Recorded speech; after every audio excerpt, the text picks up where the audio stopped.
pensais que la RDC, la République démocratique du Congo, devrait être un État fédéral.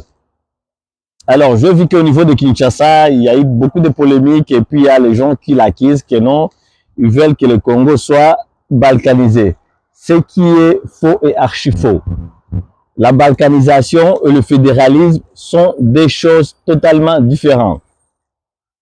En fait, un État fédéral, je dois dire que les États-Unis, c'est un État fédéral et c'est le premier puissance mondiale.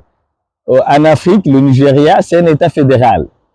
C'est aussi le premier pays puissant économiquement qu'on a en Afrique. Mais moi, je pense que le système n'est pas du tout un problème. Je pense que dans n'importe quel système que l'on peut opérer, on peut être prospère si l'on a des dirigeants qui servent leur population ou des dirigeants qui ont une vision. Mais pour nous, à ce qui concerne la RDC, la République démocratique du Congo, moi je pense que être un État fédéral, c'est primordial. Pourquoi?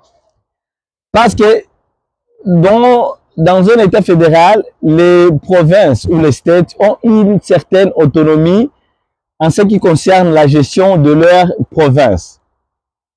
Alors, moi, je suggère à l'AFC M23, Twirwaneho, pour qu'ils puissent opter dans les négociations qu'ils vont faire, qu'ils puissent négocier que le Congo soit un État fédéral.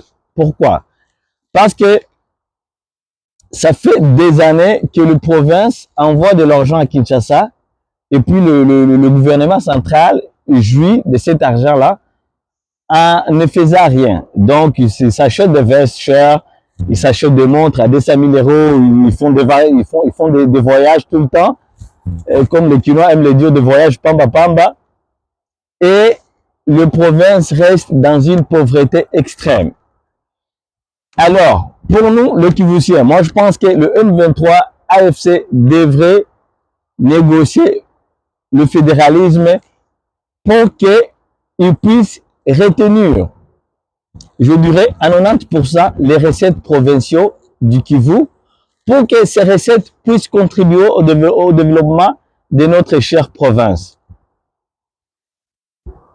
Et envoyer le reste, le 10% qui reste à Kinshasa pour que ces 10% puissent aider au fonctionnement au niveau du gouvernement central et puis ça puisse aussi aider les provinces qui ne sont pas assez riches ou qui ne disposent pas de ressources assez